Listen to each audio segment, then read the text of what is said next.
ওই কুত্তা, কল ধরিস না কেন? সরি রে, ঘুমেছিলাম। এবার বল, এত সকাল সকাল কল দিলি কেন? আজকে একটু তাড়াতাড়ি ক্যাম্পাসে আসিস, তোদের একটা গুড নিউজ দিব। কি গুড নিউজ? সেটা ক্যাম্পাসে এলে দেখতে পারবি। আর সানি আয়মানকেও বলে দিস তাড়াতাড়ি আসার জন্য। আমি ফারিয়াকে বলে দিছি। আচ্ছা ঠিক আছে, এখন ফোন রাখ, ফ্রেশ হব। ওকে। টুট টুট টুট, কলটা কেটে গেল। আমি উঠে ফ্রেশ হতে চলে গেলাম। চলেন, ফ্রেশ হতে হতে আপনাদের পরিচয়টা দিয়ে দেই। আমি জুয়েল, আপাতত স্টুডেন্ট লাইফে আছি। একটু আগে যে কল করেছিল সে আমার বেস্ট ফ্রেন্ড তন্নি। ফ্রেশ হওয়া শেষ, নাস্তা করে ক্যাম্পাসে চলে গেলাম। গিয়ে দেখি আমি ছাড়া সবাই বসে আছে। আমি যাওয়ার পরপরই তন্নি রাগী লোক নিয়ে আমাকে বলল, কি রে হারামি, তোকে আজকে একটু তাড়াতাড়ি আসতে বললাম আর তুই আজকে দেরি করে আসলি। সরি রে, রাস্তায় অনেক জ্যাম ছিল। তোর জন্য তো সব সময় জ্যাম থাকে, আমরা রাস্তা দিয়ে আসি না। এই হারামখোর, তুই চুপ থাক, সব সময় শুধু চামচামি করস। আচ্ছা বাদ দে না, এখন তোর নিয়ে কি বলবি তাড়াতাড়ি বল, আমরা ক্লাসে চলে যাব। আজকে কোনো ক্লাস হবে না, আজকে আমরা একটা পার্টি দিব। দেখ, এখন এগুলো করার সময় নেই, অন্যদিন করব। আগে বল তোর কি কথা আছে। দোস্ত, আমার বিয়ে ঠিক হয়ে গেছে। ছেলে অনেক বড় ব্যবসায়ী, কালকে আমাকে রিং পরিয়ে দিয়ে গেছে। তন্নির কথা শুনে আমার মাথার উপর যেন আকাশ ভেঙে পড়ল। সেই কলেজ লাইফ থেকে তন্নিকে আমি অনেক ভালোবাসি, কিন্তু ফ্রেন্ডশিপ নষ্ট হয়ে যাওয়ার ভয়ে কখনো বলতে পারিনি। আমি চেয়েছিলাম আগে নিজের পায়ে দাঁড়াই, ভালো একটা চাকরি পাই, তারপর তন্নিকে আমার মনের কথা বলবো। কিন্তু এটা কি হলো? না, আমি কিছু ভাবতে পারছি না। আমার মাথা ব্যথা করতেছে। এদিকে সানি, আইমান আর ফারিয়া তন্নিকে শুভেচ্ছা জানাচ্ছে। আমার নীরবতা দেখে তন্নি বলল, কি রে, তোর আবার কি হয়েছে? তুই খুশি হসনি? আমি তাড়াহুড়ো করে বললাম, আমি অনেক খুশি হয়েছি। তাহলে তুই এভাবে চুপ করে দাঁড়িয়ে আছিস কেন? দোস্ত, তুই সত্যি বিয়েটা করবি? অবশ্যই। এর থেকে ভালো ছেলে আর কোথায় পাবো? আর তাছাড়া বিয়ের বয়সও হয়ে গেছে। চুপ করে দাঁড়িয়ে রইলাম। আচ্ছা বাদ দে তো, এখন বল বিয়ে কখন? এই তো আগামী শুক্রবার। তোরা সবাই অবশ্যই আসবি। এই নে কার্ড। এ কথা বলে আমাদের সবাইকে একটা করে কার্ড দেয়। আমার কেন জানি বুক ফেটে কান্না আসছে। মনে হচ্ছে আমার জীবন থেকে অনেক বড় কিছু একটা চলে যাচ্ছে। নিজের অজান্তেই চোখের কোণে পানি চলে আসলো। আমার এমন অবস্থা দেখে তন্নি বলল, কি রে, কি হয়েছে তোর? কাঁদতেছিস কেন? আমি তাড়াতাড়ি চোখের পানি মুছে বললাম, আরে না, এমনি। তোর বিয়ে হবে শুনে খুশিতে চোখে পানি চলে আসলো। পাগল। আচ্ছা শোন, রায়হান কল দিচ্ছে, আমি একটু বাইরে যাচ্ছি, তোরা থাক। এই রায়হানটা আবার কে? আরে তোদের দুলা ভাই। আচ্ছা থাক, পরে কথা হবে। Bye bye. তন্নি চলে গেল। আমি অবাক দৃষ্টিতে ওর চলে যাওয়ার দিকে তাকিয়ে আছি। আস্তে আস্তে চোখটা ঝাপসা হয়ে গেল। মনে হয় আবার পানি এসে জমা হয়ে গেছে। এমন সময় ফারিয়া বলল, আচ্ছা আমি ক্লাসে যাচ্ছি, তোরা কেউ যাবি? তুই যা, আমরা একটু পর আসছি। আচ্ছা ঠিক আছে। তারপর সানিয়া রাইমান আমার কাছে এসে বলে, কিরে, ঘটনা কি? কিসের ঘটনা? তোর চোখে পানি কেন? এমনি পানি চলে আসছে। তুই কি ভাবছিস আমরা কিছু বুঝি না? আমরা তোর বন্ধু না? এখনো সময় আছে, বলে দে তুই যে তন্নিকে ভালোবাসিস। কি সব বলছিস তোরা? দেখ, এখন নাটক করার সময় নেই। যদি সত্যিই ভালোবাসিস তাহলে তাকে বলে দে, কিছু হবে না, আমরা আসি। আমি আর কিছু না বলে সোজা ক্যাম্পাস থেকে বাসায় চলে আসলাম। সোজা রুমে গিয়ে শুয়ে পড়লাম। তন্নির কথা ভাবছি আর চোখ দিয়ে পানি পড়ছে। ওর কথা ভাবতে ভাবতে কখন যে ঘুমিয়ে পড়েছি মনে নেই। ঘুম থেকে উঠে দেখি সন্ধ্যা হয়ে গেছে। সে 11টার সময় ঘুমাইছি আর এখন সন্ধ্যা হয়ে গেছে। তন্নির কথা মাথা থেকে কিছুতেই যাচ্ছে না। এর মধ্যে আম্মু আমার রুমে আসে এবং বলে, কিরে, এই অবস্থা হয়েছে কেন তোর? কি হয়েছে আমার? চোখ মুখ লাল হয়ে আছে, দেখে মনে হচ্ছে তুই কান্না করেছিস। আরে পাগল নাকি? আমি কেন কান্না করব? অসময় ঘুমাইছি তাই হয়তো চোখ লাল হয়ে আছে। পানি দিলে ঠিক হয়ে যাবে। আচ্ছা ঠিক আছে, ফ্রেশ হয়ে আয়, আমি চা নিয়ে আসতেছি। এরপর ফ্রেশ হয়ে চা খেয়ে ছাদে চলে গেলাম। এক কোণে গিয়ে বসলাম আর 4টার দিকে তাকিয়ে আছি। মনের মধ্যে শুধু তন্নির সাথে কাটানো সময়গুলো উকি দিচ্ছে। খুব ইচ্ছে করছে চিৎকার দিয়ে বললি, তন্নি আমি তোকে ভালোবাসি, অনেক ভালোবাসি, কিন্তু পারছি না। মনের মধ্যে অজানা একটা ভয় চেপে রেখেছে। একটু পর দেখলাম তন্নি কল করেছে। কলটা ধরতে ইচ্ছে করছে না, কয়েকবার দেওয়ার পর রিসিভ করলাম। কিরে, তুই কল ধরছিস না কেন? একটু ব্যস্ত ছিলাম। কি বলবি বল। শোন দোস্ত, কালকে আমরা শপিং করতে যাব, তুইও আমাদের সাথে যাবি। সরি, আমি পারবো না। তুই সানি বা আইমানকে নিয়ে যা। তাছাড়া ফারিয়া তো তোর সাথে আছেই। না, ওরা কেউ যাবে না, প্লিজ তুই চল। দেখ, আমার একটু কাজ আছে, আমি যেতে পারবো না। আমি এত কিছু বুঝি না, তুই যাবি। এরপর সে কলটা কেটে দিল। এমনিতেই ওর জন্য অনেক কষ্ট হচ্ছে, এর মধ্যে যদি শপিংয়ে যাই তাহলে আমার মাথা আরো খারাপ হয়ে যাবে। না, কিছুই মাথায় ঢুকছে না। যা হওয়ার তা পরে হবে। আমি কালকেই তন্নিকে আমার মনের কথা বলে দিব। পরের দিন ঘুম ভাঙলো তন্নির কলে। মোবাইলটা হাতে নিয়ে দেখি 22টা কল দিছে। তাড়াতাড়ি উঠে ফ্রেশ হয়ে তন্নিকে একটা টেক্সট পাঠালাম যে আমি আসছি। সারাদিন তন্নির সাথে শপিং করলাম, কথাগুলো বলতে চেয়েও পারলাম না। কেমন জানি অস্বস্তি লাগছে। তন্নির দিকে খেয়াল করে দেখলাম ও অনেক খুশি। এখন কথাগুলো কিভাবে বলবো যদি ফ্রেন্ডশিপ নষ্ট করে ফেলে। আমি আর কিছু না ভেবে সোজা বাসায় চলে আসলাম। চিন্তা করলাম এখানে আর থাকবো না, তন্নিকে চোখের সামনে অন্য কারো হতে দিতে পারবো না। মনে মনে সিদ্ধান্ত নিলাম তন্নিকে সব কথা খুলে বলবো। যদি সে রাজি হয় তাহলে এখানে থেকে যাব, আর যদি রাজি না হয় তাহলে দেশের বাইরে চলে যাব। তাড়াতাড়ি করে আম্মুর কাছে গেলাম, গিয়ে বললাম, আম্মু আমি বাইরে চলে যাব, এখানে আর পড়ালেখা করব না। তুই না বলেছিলি এখানে তুই বন্ধুদের সাথে থাকবি, বাইরে যাবি না? সেটা আগে বলেছিলাম, এখন আমি আর দেশে থাকবো না। তুমি আব্বুকে ভিসা প্রসেসিং করতে বলো, আমি শুক্রবারের আগে চলে যাব। এত তাড়াতাড়ি কি হবে, সময় লাগবে। এত কিছু আমি জানি না, আমি শুক্রবারের আগে যেতে চাই। আচ্ছা, তোর আব্বু বাসায় আসুক, আমি তার সাথে কথা বলবো। আমি আর কিছু না বলে সোজা নিজের রুমে চলে গেলাম। বসে বসে ভাবতে লাগলাম তন্নি কি আমাকে মেনে নিবে, নাকি আমাদের বন্ধুত্বটাই নষ্ট করে দিবে। যেটা হবে হোক, আমি বলবই। এইভাবে 2 দিন চলে গেল। তন্নির বিয়ের তারিখটাও চলে আসলো। বৃহস্পতিবার বিকালবেলা সানি আর আইমান আমাদের বাসায় এসে বসে আছে, কারণ একসাথে তন্নির হলুদে যাবে। আমার মোবাইল বন্ধ দেখে বাসায় চলে আসছে। আমিও গেলাম, দেখলাম ওরা বাবার সাথে কি যেন আলাপ করতেছে। আমাকে দেখে সবাই চুপ হয়ে গেল। এরপর বাবা আমাকে বলল, তন্নির বিয়ের আগে বলতি, তোর ফ্লাইট কয়েকদিন পরে করতাম। আমি কিছু না বলে উঠে চলে যাচ্ছিলাম, এমন সময় বাবা বলে, শোন, কোথায় যাচ্ছিস? বাবা ওদের সাথে যাচ্ছি। আচ্ছা, যেখানে যা তাড়াতাড়ি আসিস। আজ রাত 9টায় তোর ফ্লাইট, কথাটা যেন মাথায় থাকে। সানি আর আইমান আমাদের কথা শুনে হা করে দাঁড়িয়ে আছে। হয়তো ভাবছে এত অল্প সময়ের ভিতরে কিভাবে কি করলাম, এবং ওদের না জানিয়ে। এরপর আমি উঠে রেডি হয়ে ওদের সাথে তন্নির বাসায় চলে গেলাম। ওখানে যাওয়ার পর আমাদের আরো অনেকগুলো বন্ধুকে দেখলাম। সানি আর আইমান ব্যস্ত হয়ে গেছে, আমি একপাশে গিয়ে বসে আছি আর তন্নিকে খুঁজতেছি, কিন্তু দেখতেছি না। মনে হয় সে আসতেছে। একটু পর তন্নি বের হয়ে আসলো, সাথে আরো কতগুলো মেয়ে সহ।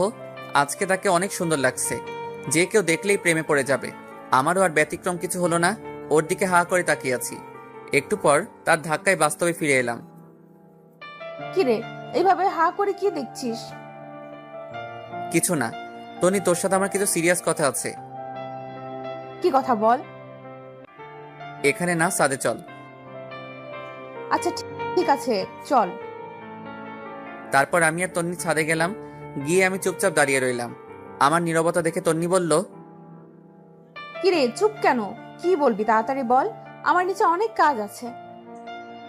তনি, তোকে আমি ভালোবাসি, সেই যেদিন তোকে প্রথম দেখেছিলাম সেদিন থেকে। তোর আমার ফ্রেন্ডশিপ নষ্ট হয়ে যাওয়ার ভয়ে আমি এতদিন কিছু বলিনি। দেখ, এখন মজা করার সময় না, কি বলবি বল, আমি নিচে চলে যাচ্ছি। তন্নি, বিশ্বাস কর, আমি সত্যি তোকে অনেক ভালোবাসি। দেখ, ফাজলামি বন্ধ কর, নাটক দেখে দেখে তুইও নাটক শুরু করে দিয়েছিস। আমি সত্যি তোকে অনেক ভালোবাসি তনি, তোকে ছাড়া আমি আমার জীবন কল্পনা করতে পারি না রে। প্লিজ তুই বিয়েটা বন্ধ করে দে। দেখ, তোর ড্রামা বন্ধ কর, কালকে আমার বিয়ে, আর তুই বলছিস বিয়ে বন্ধ করতে? ছি, তুই এত নিচু আগে জানতাম না। তুই জাস্ট আমার ফ্রেন্ডের থেকে বেশি কিছু না। আমি তোকে অনেকবার বলতে চেয়েও পারিনি, আমি সত্যি বলছি, আমি তোকে অনেক ভালোবাসি। এ কথা বলে আমি তন্নির গালে একটা কিস বসিয়ে দেই, আর সে রাগীভাবে আমার দিকে তাকিয়ে অনেক জোরে একটা ঠাস দেয় এবং ঠাস ঠাস দু গালে চড় বসিয়ে দেয় আর বলতে থাকে, ছি, আমার ভাবতেই অবাক লাগে তোর মতো ছেলের সাথে আমি ফ্রেন্ডশিপ করেছি, তাও আবার বেস্ট ফ্রেন্ড। কালকে আমার বিয়ে আর তুই আজকে এসেছিস আমাকে প্রপোজ করতে। তোর একটু লজ্জা শরম নেই? তুই আমার কথাটা শোন। তোর কোনো কথাই আমি শুনবো না। তুই এক্ষুনি আমাদের বাসা থেকে চলে যা। তোকে যেন আর কোনোদিন আমার সামনে না দেখি। তোর আর আমার ফ্রেন্ডশিপ এখানেই শেষ। আজ থেকে তুই আমার সাথে কোনো ধরনের যোগাযোগ করার চেষ্টা করবি না। তন্নি প্লিজ আমার কথাটা শোন। তোর সাথে আর কোনো কথা নাই। তুই এখান থেকে চলে যা, না হলে গলা ধাক্কা দিয়ে বের করে দিব। আমি আর কিছু না বলে চোখ মুছতে মুছতে সেখান থেকে বেরিয়ে গেলাম। এরপর বাসায় গিয়ে রেডি হয়ে বাবা আর আমি এয়ারপোর্টের উদ্দেশ্যে রওনা দিলাম। সানি, আইমান কাউকে কিছু জানালাম না। এরপর এয়ারপোর্ট থেকে বাবার কাছ থেকে বিদায় নিয়ে চলে গেলাম দেশ ছেড়ে। অনেক কষ্ট হচ্ছিল প্রিয় মানুষগুলোর জন্য, কিন্তু আমি এখানে থাকলে হয়তো আরো বেশি কষ্ট পাবো। যাওয়ার আগে নিজের ভার্চুয়াল জগতের সবকিছু ডিলিট করে দিলাম। একটা নাম্বারও ওপেন রাখলাম না। সেখানে গিয়ে বেশ কিছুদিন মন খারাপ করে বসেছিলাম। পরে নতুন বন্ধু, নতুন ক্যাম্পাস পেয়ে তন্নির কথা প্রায় ভুলেই গেলাম। আস্তে আস্তে ওখানকার পরিবেশের সাথে নিজেকে মানিয়ে নিলাম। দেখতে দেখতে 2 বছর চলে গেল। আমার পড়ালেখাও শেষ। চিন্তা করলাম এখানেই কোনো চাকরি করব, কিন্তু সেটা আর হলো না। আব্বু আম্মু কল দিয়ে কান্নাকাটি করতেছে। আব্বুকে অনেকবার বলছি আমি এখানে চাকরি করব, বাট আব্বু বলল নিজেদের ব্যবসা দেখাশোনা করার জন্য। সেদিন রাতে বসে বসে ল্যাপটপে কিছু কাজ করছি, এমন সময় বড় খালা আসলো। আমি বিদেশে বড় খালার কাছেই থাকি আর ওখান থেকে পড়াশোনা করি। আমার রুমে আমি খালাকে দেখে বললাম, খালামণি ঘুমাওনি এখনো? না রে বাবা, ঘুম আসছে না। তুই কি করতেছিস? কিছু না খালামণি, একটু কাজ করতেছি। কিছু বলবে? হুঁ বাবা, একটা কথা বলতাম, যদি তুই অনুমতি দিস। আরে কি আজব, আমার সাথে কথা বলার জন্য তোমার অনুমতি লাগবে নাকি? বলো কি বলবে। দেখ বাবা, আমার কোনো সন্তান নেই। তুই আমার নিজের সন্তানের মতোই। তুই যেদিন এখানে এসেছিলি আমি যে কি পরিমাণ খুশি হয়েছি তোকে বলে বোঝাতে পারবো না। আমি ভাবছি তোকে আমি সারা জীবন আমার কাছেই রেখে দেব, কিন্তু সেটা তো অসম্ভব। কেন অসম্ভব? আমি তোমাকে ছেড়ে কোথাও যাচ্ছি না। আর তোমার সন্তান নেই কে বলেছে? আমি তোমার সন্তান। কাল রাতে তোর আম্মু কল করেছিল। কি বলেছে? অনেক অসুস্থ, সারাদিন বাসায় থাকতে থাকতে ওর অনেক কষ্ট হয়। তোর বাবাও বাইরে বাইরে থাকে, তাই আমি বলছিলাম কি তুই দেশে ফিরে যা, তোর মায়ের কাছে থাক, আর একটা ভালো মেয়ে দেখে বিয়ে করে ফেল। তোর মা বাবাও অনেক খুশি হবে। খালামণি সবকিছু ঠিক আছে, বাট আমি দেশেও যাচ্ছি না, অ্যান্ড বিয়ে তো ইম্পসিবল। এরপর খালামণি আমার হাত ধরে বলল, প্লিজ বাবা, এমন করিস না। তোর মা বাবার কথা একবার চিন্তা কর। ওদের কি ইচ্ছা করে না ছেলের বউয়ের সাথে সময় কাটাতে, নাতিদের সাথে একটু খেলা করতে? প্লিজ বাবা, তুই দেশে ফিরে যা। প্রয়োজনে মাঝে মাঝে এখানে আসিস, কিছুদিন থাকবি, ঘুরবি, ভালো লাগবে। প্লিজ বাবা, না করিস না। আচ্ছা ঠিক আছে, দেখি। দেখ না, তুই কালকেই যাবি, এই নে টিকিট। এই কথা বলে আমার হাতে একটা টিকিট ধরিয়ে দিল। আমি অবাক হয়ে জিজ্ঞেস করলাম, খালামণি এটা কখন করলে? তোর এত কিছু জানার দরকার নেই। আর শোন, আমি কিছু জিনিস কিনে রেখেছি, এগুলো নিয়ে যাবি। এখন ঘুমা। পরের দিন সবকিছু ঠিকঠাক করে খালামণির কাছ থেকে বিদায় নিয়ে চলে আসলাম দেশে। বাবা মা আগে থেকেই এয়ারপোর্টে ছিল। আমাকে দেখে কান্না শুরু করে দিল। মায়ের দিকে তাকিয়ে আমি অবাক হয়ে গেলাম। অনেক অসুস্থ, ঠিকমতো দাঁড়াতেও পারছে না। বাবার অবস্থাও আগের মতো নেই। এরপর বাবা আর মায়ের সাথে বাসায় গিয়ে খাওয়া দাওয়া করে ঘুমিয়ে পড়লাম। আগের সিমটা আবার ওপেন করলাম। কল আর মেসেজ এসে পুরো সিম ফুল হয়ে আছে। একটা জিনিস দেখে খারাপ লাগলো, তনি একটাবার কল তো দূরের কথা, একটা মেসেজও দেয়নি। হয়তো অনেক সুখে আছে, অনেক ভালো আছে, তাই আমাকে আর প্রয়োজন মনে করেনি। চোখের কোণে পানি এসে জমা হয়ে গেল। আমি সানির নাম্বারটাতে কল দিলাম। কয়েকবার দেওয়ার পর কল ধরেই সানি বলতে শুরু করলো, কিরে তুই বাইসে আসিস? কেন, মরলে খুশি হতি নাকি? এই শালা কথা বলবি না তুই। তোর সাথে কোনো কথা নাই, আমি তোর কেউ না। প্লিজ ভাই রাগ করিস না, তোকে আমি সবকিছু বলবো। কিচ্ছু বলতে হবে না তোর, তুই তোর মতো থাক। আচ্ছা শোন, বিকেলে কফি শপে আয়, তোদের সাথে দেখা করব, আর কিছু কথা আছে। আইমান আর ফারিয়াকে একটু কষ্ট করে বলে দিস। আচ্ছা ঠিক আছে। এ কথা বলে কলটা কেটে দিলাম। বিকেলবেলা বের হয়ে কফি শপের দিকে রওনা দিলাম। রাস্তাঘাট সবকিছু কেমন যেন চেঞ্জ হয়ে গেছে। একটু পর কফি শপে গেলাম, গিয়ে দেখি সবাই বসে আছে। আজকেও আমার লেট হয়ে গেছে। আমাকে দেখেই ওরা দৌড় দিয়ে এসে জড়িয়ে ধরে ফেলে। এরপর তিনজনে মিলে 10 মিনিট কিল আর ঘুষি দেয়। এতদিনের জমানো সবগুলো একসাথে দিয়ে দেয়। ওদের সাথে কুশল বিনিময় করলাম। তারপর সানিকে বললাম, তো তোর আর কি অবস্থা, চাকরি বাকরি কিছু করিস নাকি? একটা প্রাইভেট কোম্পানিতে আমি আর ফারিয়া একসাথে জব করি। গুড। আইমান তুই কি করিস? কি আর করবো, বাবার সাথেই আছি ব্যবসা নিয়ে। তো তুই কি করবি, দেশে থাকবি নাকি আবার উধাও হয়ে যাবি? আরে না, তোদের ছেড়ে আর যাচ্ছি না। তো তোর বউ কোথায়? আরে আমি এখনো বিয়ে করিনি, তবে আব্বা ওনার বন্ধুর মেয়ের সাথে ঠিক করে রেখেছে। ওর পড়ালেখা শেষ হলে তারপর বিয়ে। আচ্ছা ভালো। তোদের দুজনের কি অবস্থা? দেখি দুজন দুজনের দিকে তাকিয়ে হাসতেছে। এরপর আইমান বলল, মামা ওরা নিজেরাই সারাই ফেলছে। কি তোরাও এই কাজ করলি? যাক, খুশি হলাম। সারা জীবন একসাথে ছিলি, এখনো থাকবি, ভালো হইছে। তো তুই কবে করছিস? আমার মতো ছেলেকে কে মেয়ে দিবে বল? ধুর, ফাজলামি করিস না। এই তন্নি কেমন আছে রে? মনে হয় অনেক সুখে আছে, তাই না? এ কথা শোনার পর ওরা তিনজন একে অপরের দিকে তাকাতে লাগলো। এরপর আইমান বলল, আসলে তন্নির বিয়ে হয়নি। মানে মস্করা করছিস তাই না? দেখ, জোকস এখন ভালো লাগে না। না রে, আইমান ঠিক বলছে, ওর বিয়ে হয়নি। কি বলছিস তোরা? বিয়ে হয়নি কেন?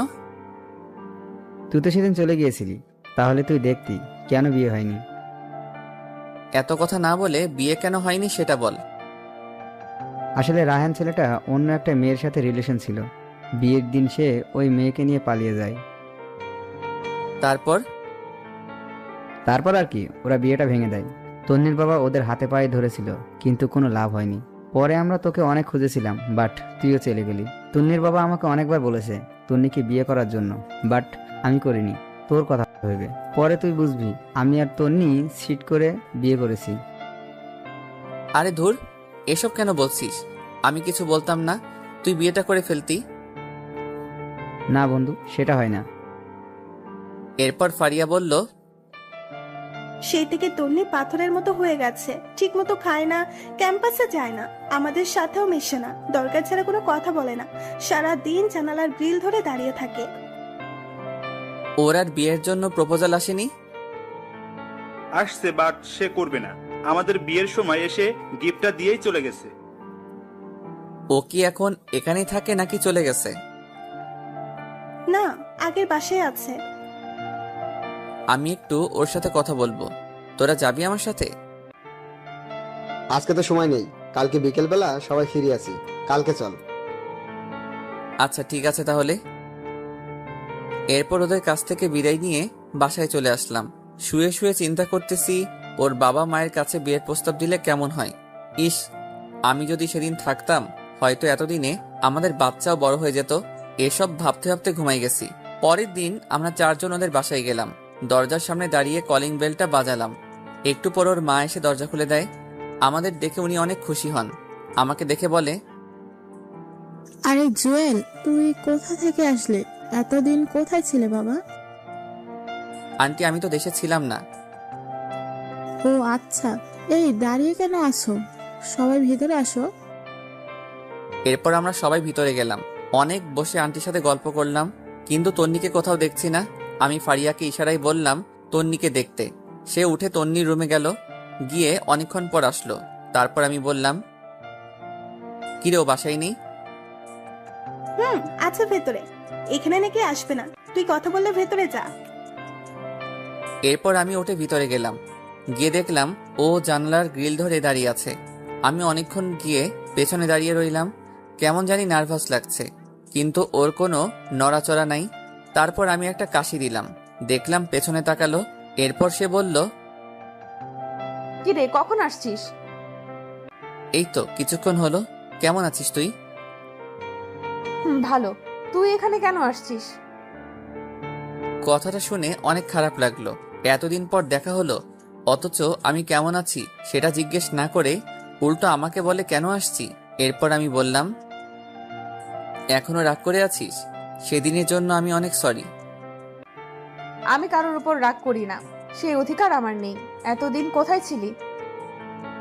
বাইরে। তো এখন এখানে কেন আসছিস? তোকে দেখতে। দেখা হয়ে গেছে, এখন যা। কেন, তোর কি বিরক্ত লাগছে নাকি? তুই রুম থেকে বের হলে আমি খুশি হব। প্লিজ এখান থেকে যা। আমি আর কিছু না বলে সোজা চলে আসলাম, একরকম অপমানিত হয়ে। এরপর আন্টি নাস্তা নিয়ে আসলো। আমরা নাস্তা খেতে খেতে কথা বলছি। এরপর আমি আন্টিকে বললাম, আন্টি একটা কথা বলতাম, যদি কিছু মনে না করেন। বাবা বলো। আন্টি, আমি তন্নিকে বিয়ে করতে চাই। আমার কথা শুনে আইমান, সানি আর ফারিয়া অবাক হয়ে আমার দিকে তাকিয়ে রইল। আন্টি বলল, কিন্তু বাবা, তোমার বাবা মা কি রাজি হবে? আর তন্নি তো বিয়ে করার কোনো ইচ্ছে নেই বলতাছে। আন্টি, আমার মা বাবা আমার উপর কোনো কথা বলবে না। আপনি যদি রাজি থাকেন আমি তন্নিকে বিয়ে করব। বাবা ঠিক আছে, কিন্তু তন্নি? আন্টি, বিয়ের পর সব কিছু ঠিক হয়ে যাবে। আচ্ছা বাবা, দেখি কি করা যায়। তারপর আমি, আইমান, সানি আর ফারিয়া তন্নিদের বাসা থেকে চলে আসলাম। পরে আমি আব্বু আর আম্মুকে বললাম তন্নির কথা। আমার কথা শুনে ওনারা তো অনেক খুশি। বললেন, তোর পছন্দই আমাদের পছন্দ, আর তন্নি মেয়েটাকে আমারও অনেক ভালো লাগে। অবশেষে আমাদের বিয়েটা হয়ে গেল। তন্নিকে একরকম জোর করে বিয়েটা দেওয়া হয়েছে।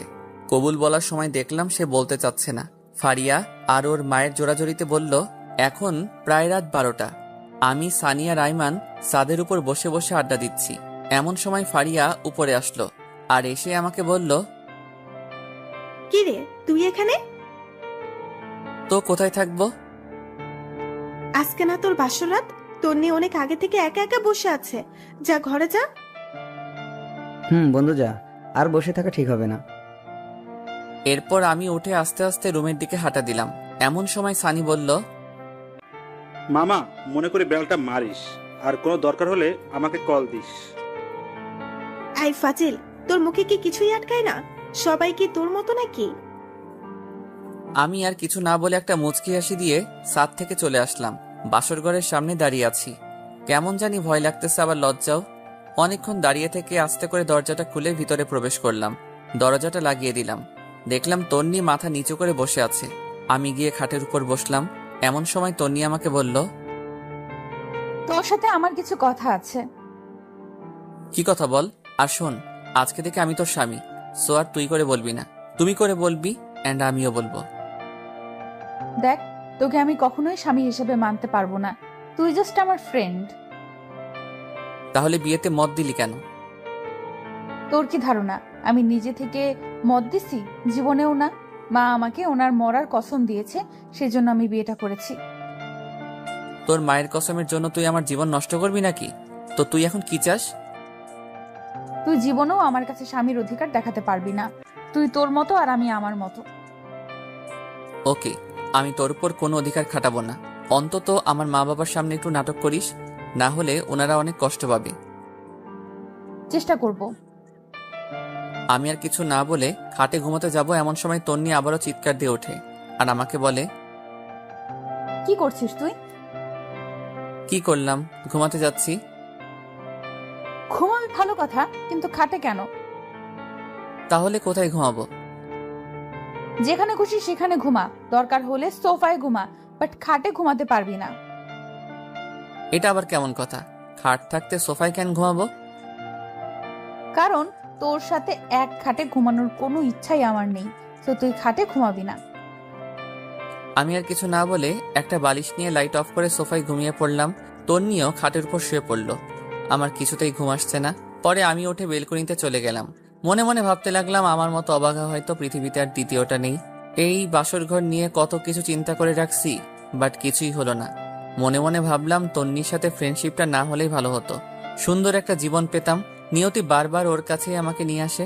এসব ভাবতে ভাবতে কখন যে চোখের কোণে পানি এসে জমা হয়েছে বুঝতেই পারিনি। এমন সময় খেয়াল করলাম রুম থেকে কান্নার আওয়াজ আসছে। আমি তাড়াতাড়ি রুমে ঢুকে লাইটটা অন করলাম। দেখলাম তন্নি ফুপিয়ে ফুপিয়ে কাঁদছে। লাইট অন করাতেই কান্না বন্ধ করে দিল। তারপর আমি বললাম, কিরে তুই এখনো ঘুমাসনি? আর কান্না করতেছিস কেন? না এমনি। তুই কোথায় ছিলি? বারান্দায় ছিলাম। ঘুমিয়ে পড়, বেশি রাত জাগলে আবার শরীর খারাপ করবে। তুইও ঘুমিয়ে পড়। আমি আর কিছু না বলে লাইটটা অফ করে দিলাম। খেয়াল করে দেখলাম ওর মোবাইলে রায়হান ছেলেটার ছবি। এবার বুঝতে পারছি তন্নি কেন কান্না করছে। হয়তো ছেলেটাকে অনেক ভালোবেসে ফেলেছে।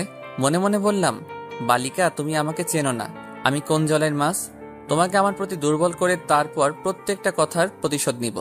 কোথাকার একটা ছেলের জন্য তুমি আমার ভালোবাসাকে 2 টাকার দামও দিচ্ছ না। এসব ভাবতে ভাবতে কখন যে ঘুমিয়ে গেছি মনে নেই। সকালবেলা একটা মিষ্টি কণ্ঠে ঘুম ভাঙলো। তাকিয়ে দেখে এটা তন্নি। এইমাত্র গোসল করে আসছে। ওর চেহারাটা অনেক মায়াবী লাগছে।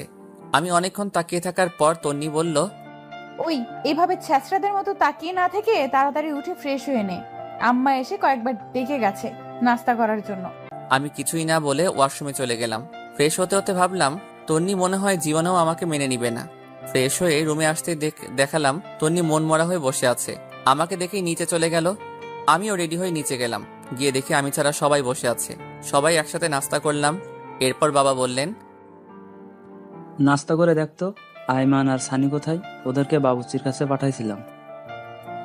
বাবার কথা শুনে আমি হাসা শুরু করলাম। হায়রে আমার বন্ধুগুলা বাবুর্চির কাজ করছে। তারপর বাবা বললেন, না হেসে বাইরে গিয়ে ওদের দেখ। আর শোন, কালকে তাড়াতাড়ি উঠিস, অফিসের কলিগদের সাথে পরিচয় হবি আর অফিস বুঝে নিবি। আমি আর যাব না। কিন্তু বাবা। কোনো কিন্তু না, যেটা বলছি সেটাই। তারপর নাস্তা করে সানি আইমানকে খুঁজতে লাগলাম। বেশ ভালোভাবেই বউ ভাতের অনুষ্ঠানটা শেষ হয়। এরপর রাতে যখন আবার ঘুমাতে যাই, গিয়ে দেখি তন্নি আগে থেকেই বিছানায় শুয়ে আছে। আমি কিছু না বলে ছাদে চলে গেলাম। সারা রাত ওখানে কাটিয়ে দিলাম। পরের দিন সকালবেলা নাস্তা করে বাবার সাথে অফিসে চলে গেলাম। বাবা সবার সাথে পরিচয় করিয়ে দিলেন এবং এটাও বললেন যে আজ থেকে আমি ওদের বস। সবাই আমাকে অভিনন্দন জানালো। সেদিন সবার সাথে পরিচিত হয়ে বাসায় চলে আসলাম। এইভাবে 1 সপ্তাহ চলে গেল। তন্নির সাথে আমার আর তেমন কথা হয় না, দরকার ছাড়া আর কোনো কথা নেই। সেদিন সকালে নাস্তা করে অফিসে এসে কিছু দরকারি কাজ সেরে নিলাম। তারপর চেয়ারটাতে গা এলিয়ে দিয়ে চোখটা বন্ধ করলাম। এমন সময় ইউসুফের কল। কিরে দোষ, কি অবস্থা? বিয়ে করে তো আমাদের ভুলে গেলি। আরে না, কি যে বলিস, তোদের কেন ভুলবো? দোষ, তোর বিয়েতে আসতে পারিনি, আম্মু অসুস্থ ছিল, কিছু মনে করিস না। আরে না, তো বল আন্টি কেমন আছে? আগের থেকে ভালো। তোর বাসা সবাই কেমন আছে? না রে দোস্ত, তেমন ভালো নাই। আম্মু আব্বু দুজনই অসুস্থ। এক কাজ কর, ওনাদেরকে নিয়ে দূরে কোথাও থেকে ঘুরে আয়। যদি পারিস দেশের বাইরে যা, ভালো লাগবে। ঠিক বলেছিস। আচ্ছা দেখি কি করা যায়। এ কথা বলেই কলটা কেটে দিলাম। মনে মনে চিন্তা করলাম কোথাও থেকে ঘুরে আসলে মন্দ হয় না। এগুলো ভাবতে ভাবতে দেখি টিফিনের সময় হয়ে গেছে। আমি হালকা কিছু খেয়ে নিলাম। এরপর চিন্তা করলাম তন্নিকে একটা কল দেই, খেয়েছে কিনা জিজ্ঞেস করি। এরপর তন্নিকে কল দিলাম। কিছুক্ষণ রিং হওয়ার পর কলটা ধরলো। বিরক্ত নিয়ে বলল, কি ব্যাপার, তুই এ সময় কেন কল দিলি? না মানে খেয়েছিস কিনা জানার জন্য। দেখ, তোর আমাকে নিয়ে এত ভাবতে হবে না, আমাকে আমার মতো থাকতে দে। তারপর সে কলটা কেটে দিল। বুঝলাম না তন্নি কেন আমার সাথে এই রকম ব্যবহার করে। আমি তো ওর ভালো চাই, তবু সে কেন বোঝে না। না থাক, আজ থেকে আর ওর কেয়ার করব না। ওর মতো ও থাকবে আর আমার মতো আমি থাকবো। এগুলো চিন্তা করতে করতে আবার কাজে মন দিলাম। রাতে বাসায় গিয়ে দেখলাম বাবা বসে বসে খবর দেখছে আর মা রান্নাঘরে। আমি বাবার সামনে গিয়ে দাঁড়ালাম। আমার দাঁড়িয়ে থাকা দেখে বাবা বলল, কিরে, কিছু বলবি নাকি? জি বাবা, একটা কথা বলার ছিল, যদি কিছু মনে না করো তাহলে বলতাম। আরে পাগল, আমাদের সাথে কথা বলার জন্য তোর অনুমতি লাগবে নাকি? বল, কি বলবি? আসলে বাবা বলছিলাম কি, সারাদিন অফিস কাজ এগুলো করতে করতে তোমাদের সময় দিতে পারি না। চলো না, আমরা সবাই মিলে কোথাও থেকে কয়েকদিনের জন্য ঘুরে আসি, সবার ভালো লাগবে। কথাটা আসলে ঠিক বলেছিস, বাট যাওয়া হবে না। কিন্তু কেন বাবা? গতকাল রাতে তোর দাদুকে স্বপ্নে দেখেছি, কবরটা নাকি ভেঙে পুকুরে পড়ে যাচ্ছে। তাই আমি আর তোর মা 10-15 দিনের জন্য গ্রামের বাড়ি যাচ্ছি। কয়েকজন হুজুর আর এতিমদের খাওয়ানোর ব্যবস্থা করব। যদি সুযোগ পাই কবরের চারপাশে দেয়াল করে আসবো। ও আচ্ছা, তাহলে তোমরা গ্রামেই যাও, ভালো লাগবে। এই কথা বলে আমি রুমের দিকে চলে যাচ্ছি। এমন সময় আবার বাবা ডাক দেয়। শোন, তোর সাথে এমনিতেও আমার কথা ছিল। কি কথা বাবা, বলো।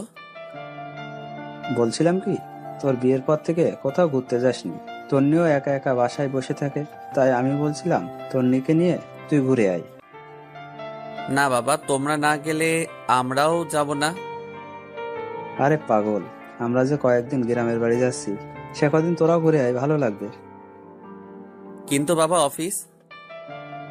আমি ম্যানেজারকে বলে দিয়েছি, সে দেখবে। আর শোন, তোর বড় খালার ওখানে চলে যা, তুই গেলে উনি খুশি হবে। ওনার সাথে কথা বলে আমি সবকিছু ঠিক করে রেখেছি। তোর মায়ের কাছে তোদের দুজনের টিকিট রেখে দিয়েছি। বাবা এগুলো আবার কখন করলে? এতে কিছু তোর জানার দরকার নেই, পরশুদিন ফ্লাইট। আমি আর কিছু না বলে হালকা একটা হাসি দিয়ে বাবার সামনে থেকে রুমে চলে গেলাম। মনে মনে ভাবতে লাগলাম, তন্নি কি রাজি হবে? যেই মেয়ে বিয়ের দিন রাতে আমাকে বলে স্বামী হিসেবে মানে না, সে কি রাজি হবে আমার সাথে হানিমুনে বাইরে ঘুরতে যেতে? দূর, যা হবার তা পরে হবে, আগে কিছু খেয়ে নেই, অনেক ক্ষুধা লাগছে। তারপর হালকা নাস্তা করে নিলাম, কিন্তু তন্নিকে দেখছি না কোথাও। রান্নাঘরে গেলাম, সেখানেও নেই। আম্মুকে জিজ্ঞেস করলাম, আম্মু তন্নিকে দেখছি না যে, ও কোথায় গেছে? তন্নি একটু ওর বাপের বাড়ি গেছে। আমিও আর না করিনি, সারাদিন বাসায় বসে থাকে। বাইরে থেকে ঘুরে আসলে মনটা একটু হালকা হবে। আর আমি তন্নিকে বলে দিয়েছি তুইও আজকে ওদের বাসায় যাবি, আর রাতটা ওখানে কাটাবি। সকাল হলে তন্নিকে নিয়ে বাসায় চলে আসবি। দূর, আমি গিয়ে কি করব? ওই, তুই কি পাগল? মেয়েটা একা একা ওখানে গেছে, আর যদি একা একা আসে তাহলে ওদের বাসার সবাই কি ভাববে? আচ্ছা, আমি সকালে গিয়ে নিয়ে আসবো। সকালে মানে? এখন যাবি তুই? যা, রেডি হয়ে নে। কি আর করা, রেডি হয়ে ওদের বাসার দিকে রওনা দিলাম। তন্নিকে অনেকবার কল দিলাম, কিন্তু সে কল ধরছে না। তারপর আমি আইমান আর সানির সাথে চ্যাটিং করতে করতে ওদের বাসার সামনে চলে গেলাম। গাড়ি থেকে নেমে ওদের বাসার সামনে গিয়ে দাঁড়ালাম। তখন প্রায় 9টা বেজে গেছে। তারপর ভিতরে গেলাম। আমাকে দেখে শ্বশুর শাশুড়ি অনেক খুশি হলেন। তাদের সাথে অনেকক্ষণ কথা বলে নিলাম। এরপর শাশুড়ি আম্মা বললেন, যাও বাবা, রুমে যাও। তন্নি রুমে আছে, ওখানে গিয়ে ফ্রেশ হয়ে নিচে আসো, আমি খাবার রেডি করছি। আচ্ছা ঠিক আছে। এই কথা বললে আমি তন্নির রুমের দিকে হাঁটা দিলাম। ওর দরজার সামনে গিয়ে শুনতে পাই ওর রুম থেকে অনেক জোরে হাসি শব্দ আসছে।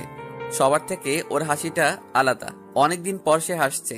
আমি বাইরে থেকে উকি দিয়ে দেখলাম ওর কয়েকজন কাজিন সেখানে বসে ওর সাথে গল্প করছে। তাদের মধ্যে একজন আমাকে দেখে ফেলে, তারপর বলে, আরে দুলাভাই, আপনি আসতেন? আমরা আপনারই কথাই বলতেছিলাম।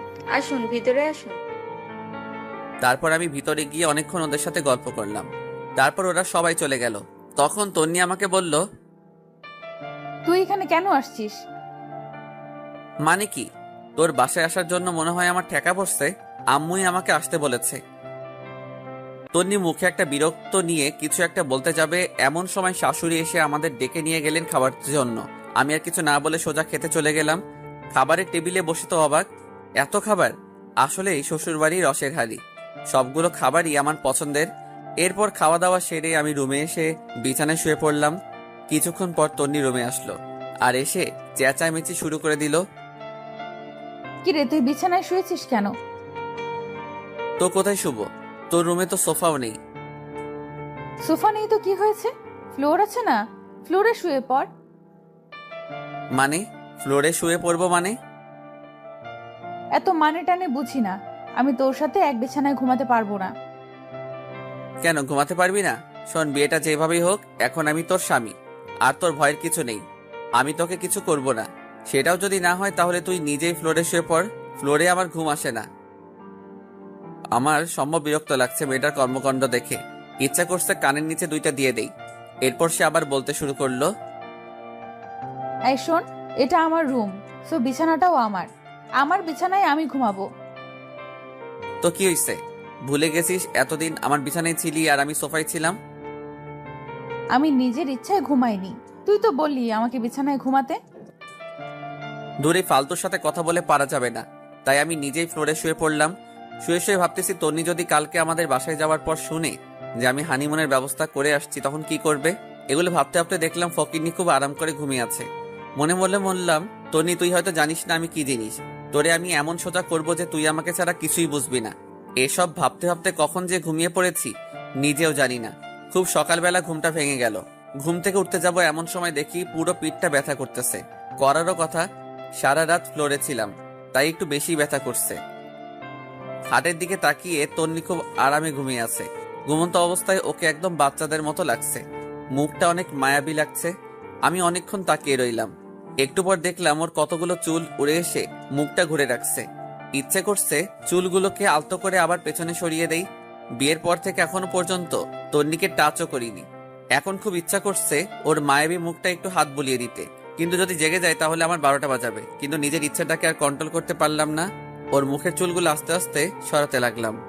হঠাৎ করেই তন্নির ঘুম ভেঙে যায় আর আমাকে ওর এত কাছে দেখে চিৎকার দিয়ে ওঠে এবং সাথে সাথে আমার মুখে ঠাস ঠাস 2টা চড় বসিয়ে দেয়। তারপর রেগে চোখ মুখ লাল করে আমাকে বলতে লাগলো, ছি, তুই এত নোংরা! আমি তো তোকে ভালো মানুষ ভাবছিলাম, কিন্তু তুই যে এত নিম্নমানের আমি তো জানতাম না। তোর সাথে কথা বলতেই আমার রাগ হচ্ছে। তুই ভুল ভাবতেছিস, আমার কথা শোন। তোর কোনো কথাই আমি শুনবো না। এমন সময় তন্নির আম্মু এসে আমাদের ডাক দেয় এবং বলে তাড়াতাড়ি নিচে যেতে, নাস্তা রেডি। তারপর আমি আর কিছু না বলে ওয়াশরুমে চলে যাই। ফ্রেশ হয়ে এসে ওর রুমে বসে আছি। সেও কোথায় যেন গেছেন। বসে বসে ভাবছি, মানুষ করো সহজে অবিশ্বাস করতে পারে। আমি যদি জোর করে কিছু করার চেষ্টা করতাম তাহলে তো বিয়ের প্রথম রাতেই করতে পারতাম, বাট ওগুলো তো আমার মনে নেই। একটু পর তন্নি এসে আমাকে নিয়ে নাস্তা করতে গেল। আমিও কোনো কথা না বলে চুপচাপ নাস্তা করে রুমে চলে আসলাম। এসে রেডি হচ্ছি, কারণ তন্নিকে বাসায় দিয়ে এসে আমি আবার অফিসে চলে যাব। তন্নিও রেডি হয়ে আসলো। অতঃপর তাকে বাসায় দিয়ে আসলাম। অফিসে গিয়ে দেখি অনেক কাজ জমে আছে, এক নাগারে করতে লাগলাম। ঘড়ির দিকে তাকিয়ে দেখি 2টা বাজে। না, এখন আর কাজ করা যাবে না। আমি উঠে নামাজ পড়লাম, তারপরে ক্যান্টিনে গেলাম নাস্তা খাওয়ার জন্য। এমন সময় তন্নির কল আসলো। বলো কি হয়েছে? কিন্তু কলটা দিয়েছে বাবা। তারপর ওই বলল, তন্নি না, আমি তোর বাবা বলছি। বাবা এ সময় কল দিয়েছো, কিছু বলবে? তুই এখন কোথায়? ক্যান্টিনে এসেছি নাস্তা করার জন্য। নাস্তা করার দরকার নেই, তুই বাসায় আয়, একসাথে খাবো। কিন্তু বাবা। কোনো কিন্তু না, তোর সাথে কথা আছে। আচ্ছা ঠিক আছে, আসতেছি। এরপর আমি বাসায় চলে গেলাম। গিয়ে দেখি সবাই খাবার টেবিলে বসে আছে, মনে হচ্ছে আমার জন্য বসে আছে। আমি গিয়ে মায়ের পাশে বসলাম। খাওয়া দাওয়া শুরু হলো। এক সময় বাবা বলল, তোকে যে বলেছিলাম আমরা গ্রামের বাড়ি যাব, মনে আছে তোর? তোর দাদা দাদুর কবর পাকা করব। আছে, কিন্তু কিন্তু কি? আমি কোথাও যেতে পারবো না। আরে তুই আমাদের সাথে যাবি কেন? তোরা তো ঘুরতে যাচ্ছিস। না বাবা, আমরা কোথাও যাচ্ছি না। দরকার হলে তন্নিকে তোমাদের সাথে নিয়ে যাও। দেখলাম তন্নি আমার দিকে আর চোখে তাকিয়ে আছে। তারপর মা বললেন, এটা কেমন কথা? তুই না কালকে বললি তোরা ঘুরতে যাবি? বলেছিলাম, বাট আর যাব না, আমার কাজ আছে, সবকিছু ক্যান্সেল করে দিয়েছি। তারপর বাবা তন্নিকে জিজ্ঞেস করলো ওনাদের সাথে যাবে কিনা। তন্নি না করে দিল। আমিও আর কিছু না বলে সোজা রুমে চলে গেলাম। বিকেলবেলা আর অফিসে গেলাম না। সেদিন বিকেলবেলা সানি আর আইমানের সাথে আড্ডা দিলাম অনেকক্ষণ। এর মধ্যে আইমান আমাকে বলল, এই জুয়েল, তুন্নি কি তোকে মেনে নিয়েছে নাকি এখনো পাগলামি করে? আমি টেনশনে পড়ে গেলাম। সত্যি বলবো নাকি মিথ্যা বলবো চিন্তা করতেছি। আর চুপ করে থাকা দেখে সানি বলল, আমরা সব জানি, তবুও তোর মুখ থেকে শুনতে চাই। তাহলে আমরা নিজেরা কিছু করে সবকিছু ঠিকঠাক করতে পারবো মনে হয়। সানি আর আইমানের কথা শুনে একটু শান্তি লাগলো। আসলেই বন্ধু ছাড়া কোনো কিছু হয় না। তারপর আমি পুরো ঘটনাগুলো ওদের দুজনকে বললাম। তারপর আমি সানিকে বললাম, এই সানি, ফারিয়া তো আমাদের বন্ধু, বাট তুই যে ওকে বিয়ে করেছিস, সে কি তোর সাথে এমন করে? আরে না, ও আমার অনেক কেয়ার করে। আরে সানি তো বাসর রাতেই বিড়াল মেরে ফেলেছে। এ কথা বলে সবাই হাসাহাসি শুরু করলাম। একটু পর আইমান আমাকে বলল, জেল শোন, একটা বুদ্ধি দিই, আমার ধারণা 100% কাজে দিবে। আরে তাড়াতাড়ি বল। তুই আজ থেকে তন্নির কোনো কেয়ার করবি না, ওকে সবসময় এড়িয়ে যাবি, খারাপ ব্যবহার করবি, দেখবি সোজা হয়ে গেছে। আরে না, এটা কি করে হয়? আমি ওকে অনেক ভালোবাসি। আরে বেটা শোন, ভালোবাসি বলে লাভ হবে না, ওর মনেও ভালোবাসা আনতে হবে। তুই আজ থেকে ওকে এড়িয়ে যা, দেখবি ও ঠিক হয়ে যাবে। আচ্ছা, দেখি কি করা যায়। এরপর আমি বাসায় চলে যাই। রুমে ঢোকার সাথে সাথে তন্নির প্রশ্ন করা শুরু হয়ে গেল। কোথায় ছিলি এতক্ষণ? অফিসে ছিলাম। অফিস কি 12টা পর্যন্ত হয় নাকি? সেটা তো না জানলেও চলবে। আর আমি কি করব না করব, কোথায় যাব নাকি যাব না, সেটা তোকে বলতে হবে নাকি? আমাকে বলতে হবে না, এত রাত পর্যন্ত জেগে থাকতে আমি পারবো না। তোকে জেগে থাকতে কেউ বলছে নাকি? তুই ঘুমা। তুই আমার সাথে এইভাবে কথা বলতেছিস কেন? কিভাবে বলছি? সারাদিন অফিস করছি, বিরক্ত লাগছে, যা। ও, এখন তো বিরক্ত লাগবে, তাই না? চুপ করবি নাকি কানের নিচে 2টা দিব? কি, আমাকে মারবি? তোকে মারতে কি কারো পারমিশন লাগবে নাকি? চুপ কর, নইলে লাথি দিয়ে রুম থেকে বাহির করব।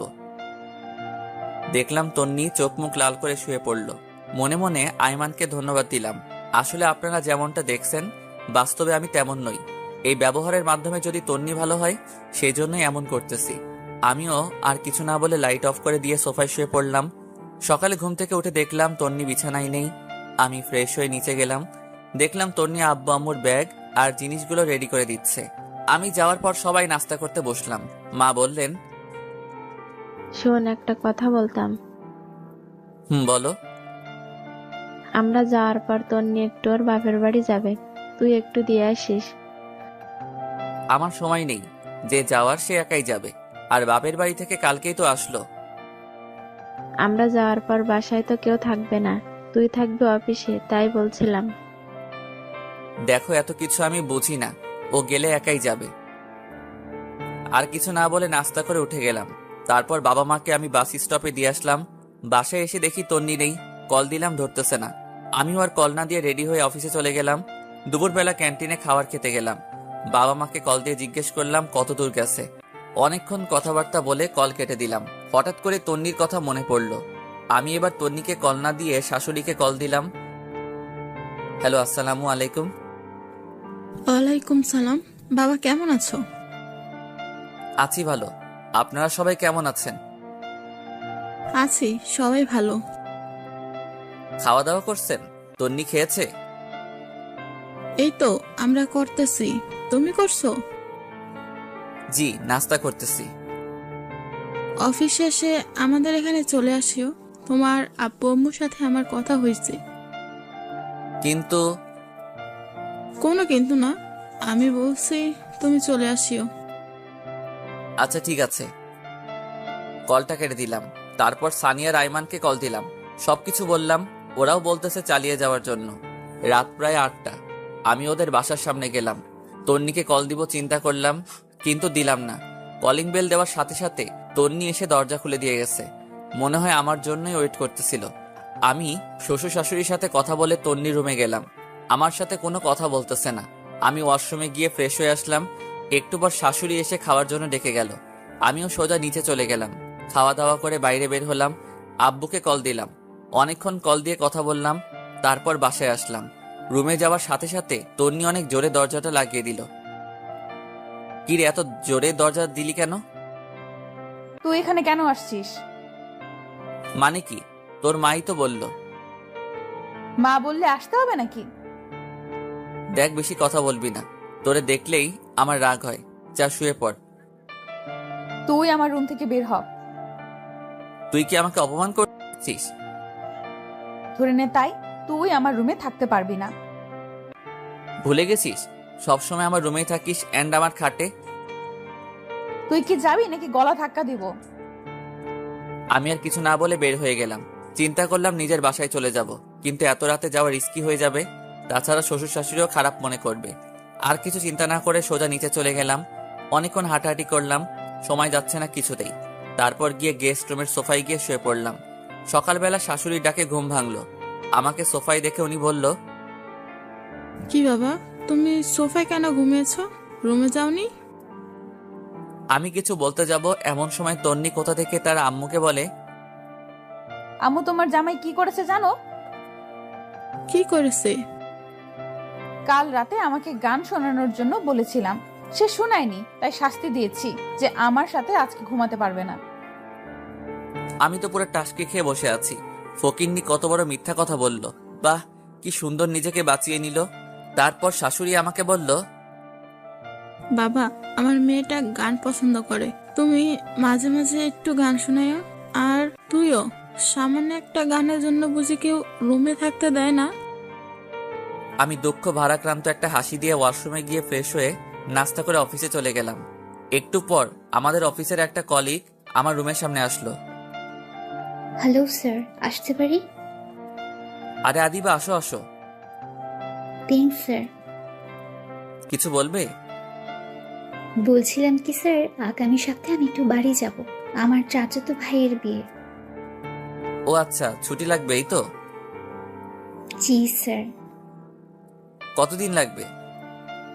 স্যার 7 দিন হলে ভালো হতো। আচ্ছা ঠিক আছে, যাও দিলাম, ভালোভাবে যাবে। ধন্যবাদ স্যার।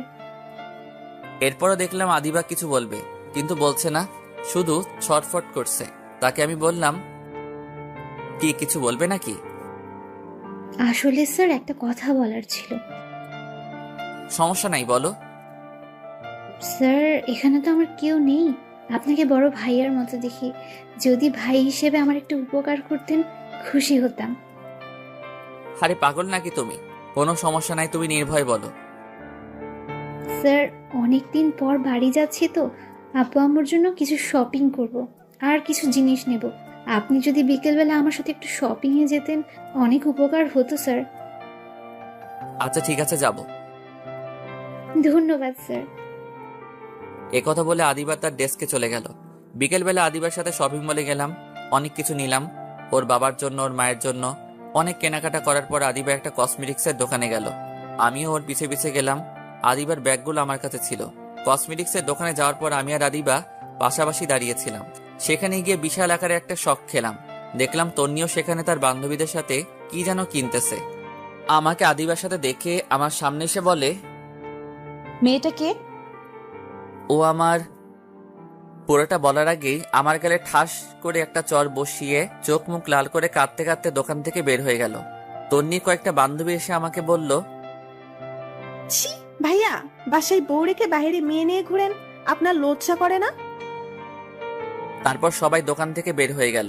লজ্জায় আমার পুরো মুখ লাল হয়ে গেল। খারাপটাই সবাই দেখলো, আসল কাহিনীটা কারো চোখে পড়ল না। তারপর আমি আর আদিবাও বের হয়ে গেলাম। আদিবা আমাকে বলল, সরি স্যার, আমার জন্য আজকে আপনাকে অপমানিত হতে হয়েছে। আরে ধুর, এগুলো কিচ্ছু না। তোমার কি দোষ? কেউ তো আসল কথা জানে না, সেই জন্য রিয়াক্ট করতেছে। ম্যাডাম কিন্তু অনেক রাগ করেছে। এটা কোনো সমস্যা না, সব ঠিক হয়ে যাবে।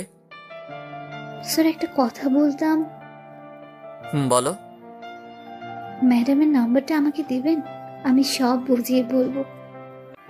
আরে তুমি কল দিলে সে আরো বেশি রিয়াক্ট করবে, উল্টো তোমাকে অপমান করবে।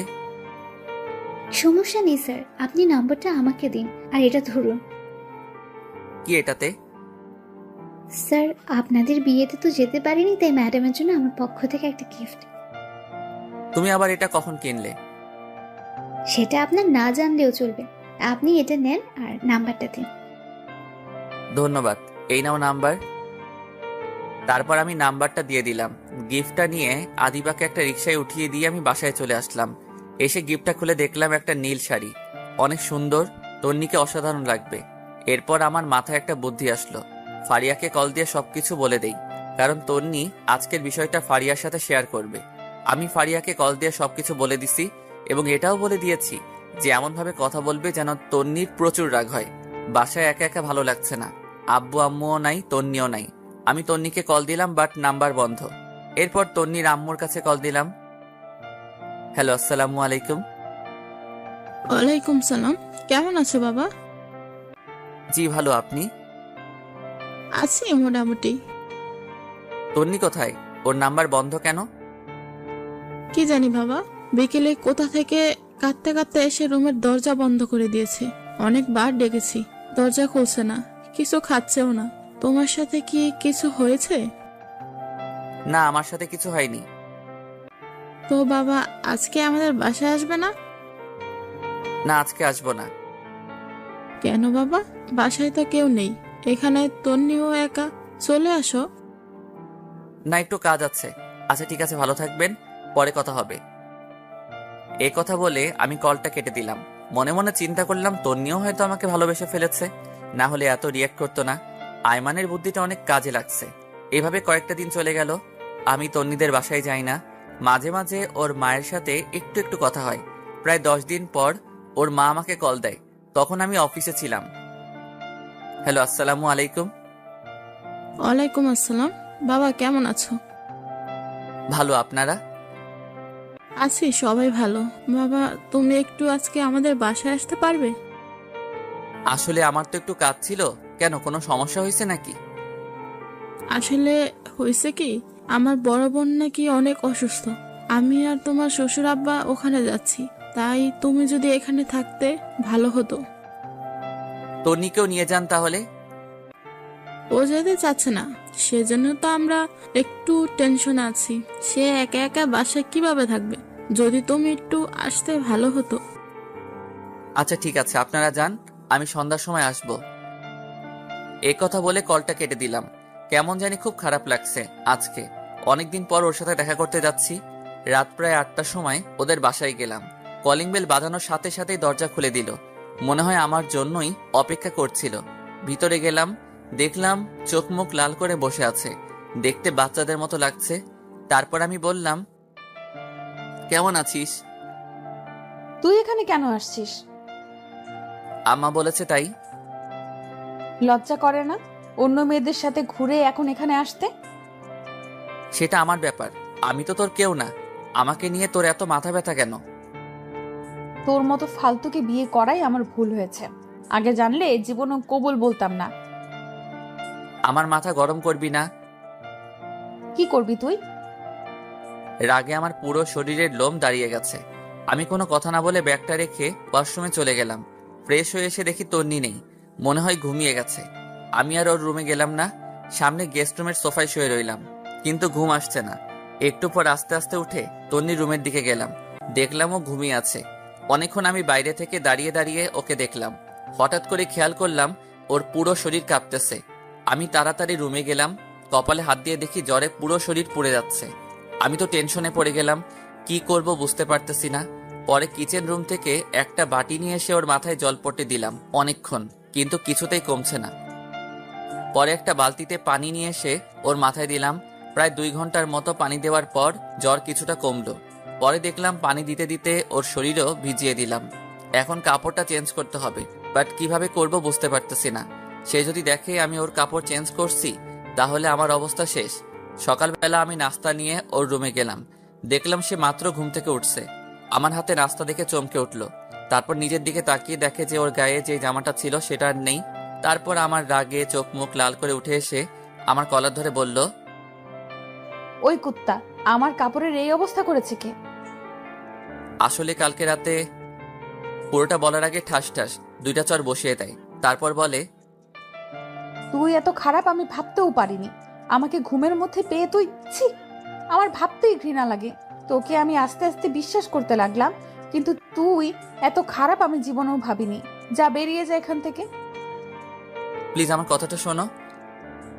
তুই যাবি নাকি আবার চর খাবি? আমি আর কিছু না বলে নাস্তার প্লেটটা রেখে চলে আসতে যাব, এমন সময় দেখি দরজার সামনে নীলা দাঁড়িয়ে আছে।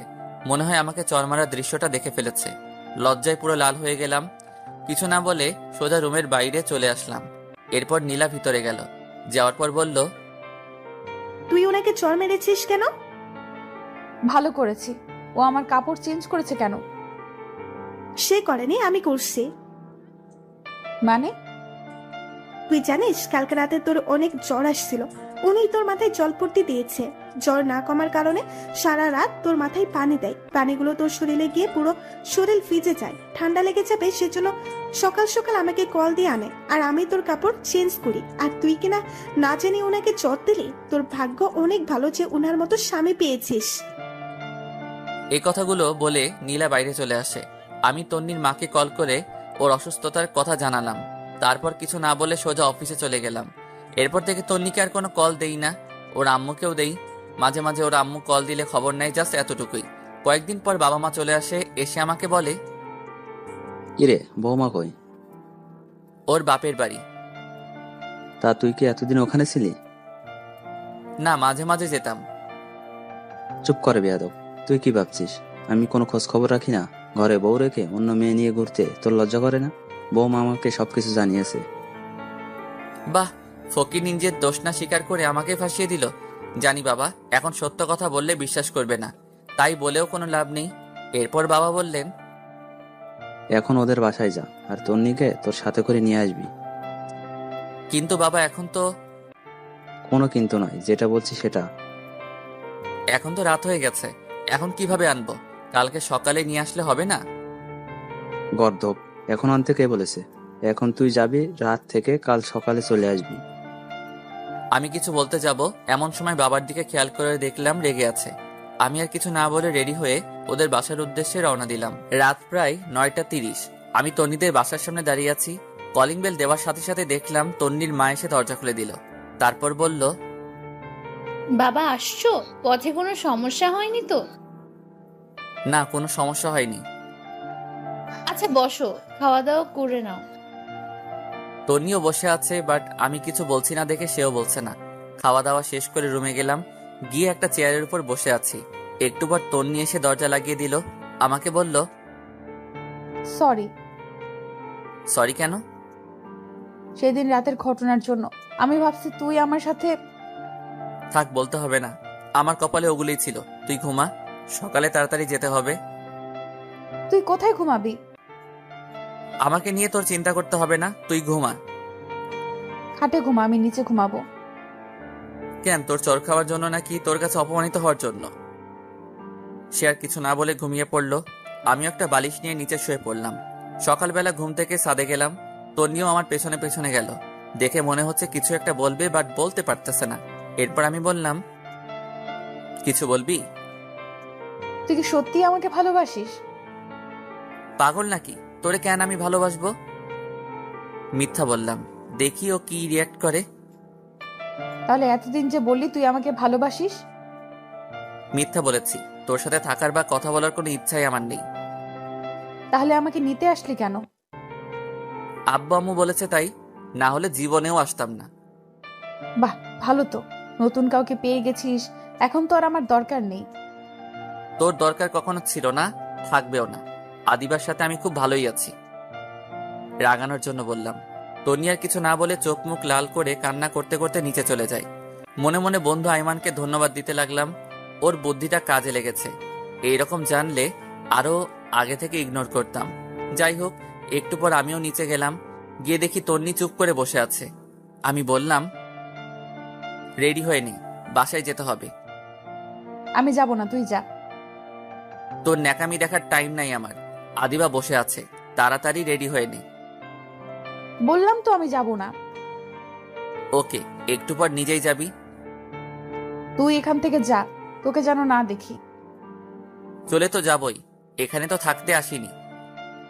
তুই আর এক সেকেন্ডও এখানে থাকতে পারবি না, এখনই বের হয়ে যা। আমিও আর কিছু না বলে নাস্তা না করে ওর বাবা মা কাউকে না জানিয়ে সোজা অফিসে চলে গেলাম। বাসায় গেলে বাবা চিল্লাচিল্লি করবে। কাজ করতেছে এমন সময় আদিবা আসলো। আসতে পারি স্যার? আরে আদিবা, আসো, বসো। ধন্যবাদ স্যার। আপনার কি মন খারাপ? আরে না, এমনি ভালো লাগছে না। আমি জানি স্যার, ম্যাম আপনাকে কিছু বলেছে হয়তো। আসলে স্যার সেদিন যদি জানতাম ম্যামও মার্কেটে যাবে তাহলে আপনাকে যেতে বলতাম না।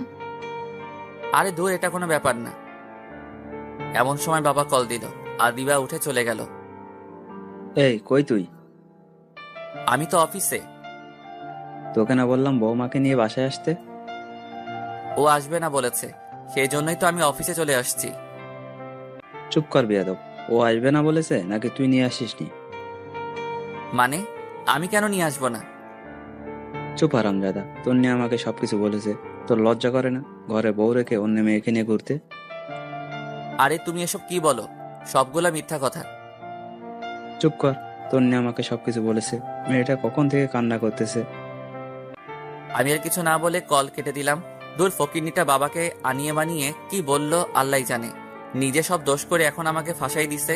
বিকেলবেলা আইমান কল দিল। কি রে দোস্ত, কি অবস্থা? মামা কি বুদ্ধি দিলি? তন্নি তো ফেসে গেছে। আরে কি বলিস? আচ্ছা শোন, সন্ধ্যার সময় তুই আর তন্নি কফি শপে আসিস, কথা আছে। ধুর, আমি তন্নিকে নিয়ে আসতে পারবো না, তোরা বল আসতে। আচ্ছা ঠিক আছে বলবো, তুই অন্তত সাথে করে নিয়ে আসিস, সানিয়া আর ফারিয়াও থাকবে। আচ্ছা ঠিক আছে। এরপর বাসায় গেলাম, দেখলাম তন্নি রেডি হয়ে বসে আছে। আমাকে দেখে বলল, আইমান কিছু বলেছে? না কিছু বলেনি। কেন? কফি শপে যাওয়ার জন্য বলেছে। তো যা, আমাকে বলছিস কেন? তোকেও যেতে বলেছে। আমি যাব না, তুই যা। একসাথে যাওয়ার জন্য বলেছে, তুই না গেলে আমিও যাব না। মনে মনে তো আমার লাড্ডু ফুটতেছে। আহা কি যে আনন্দ বলে বোঝাতে পারবো না। যাই হোক, বেশি মুড নিতে গেলে আবার দেখা যাবে যে একসাথে যাওয়াই হবে না। একটু পর আমি আর তন্নি বের হয়ে গেলাম। একটা রিক্সা নিলাম। এই প্রথম বিয়ের পর একসাথে রিক্সা নিয়ে ঘুরতেছি। যখন ওর সাথে ফ্রেন্ড হিসেবে ঘুরতাম রিক্সায়, কি মজাটাই না হতো। সবকিছু মনে পড়তে লাগলো। আমি রিক্সার একপাশে সরে বসে আছি। তন্নি বারবার আমার দিকে তাকাচ্ছে। একটু পর কফি শপে গেলাম। দেখলাম আইমান, সানিয়ার ফারিয়া বসে আছে। আমাদের দেখে বলল, বাহ, দুজনের এখন আসার সময় হলো?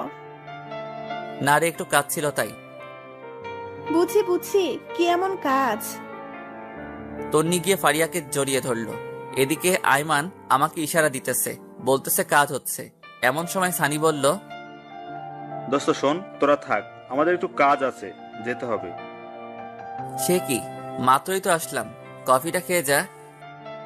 না রে, অনেক কাজ, সময় কম। আচ্ছা তুই যা, ফারিয়া থাকুক। না রে, ওরে ছাড়া আমার কোনো কাজ হয় না।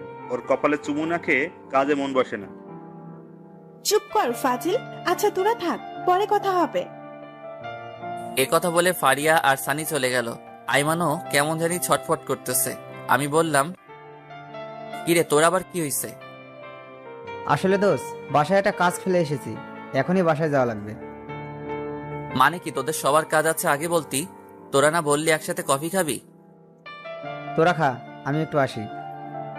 এ কথা বলে আইমানও চলে গেল। আমি আর তন্নি বসে আছি। একটু পর কফি আসলো, দুজনেই খেলাম। দুজনে নীরবতা ভেঙে তন্নি বলল, একটা কথা বলতাম। বলো। অনেকদিন কোথাও ঘুরি না, চল পার্কটাতে একটু ঘুরে আসি। আমিও কেন জানি ওর এই আবদারটা না রেখে পারলাম না। অনেকক্ষণ দুজন একসাথে হাঁটলাম, ভালো লাগলো। রাত প্রায় 8টা। বাসায় গেলাম, দেখলাম বাসায় কেউ নেই, কিন্তু দরজা খোলা। বাবা মা দুজনকে ডাক দিলাম, কারো কোনো সারা শব্দ নেই। তন্নিও ভয়ে কাঁদতেছে।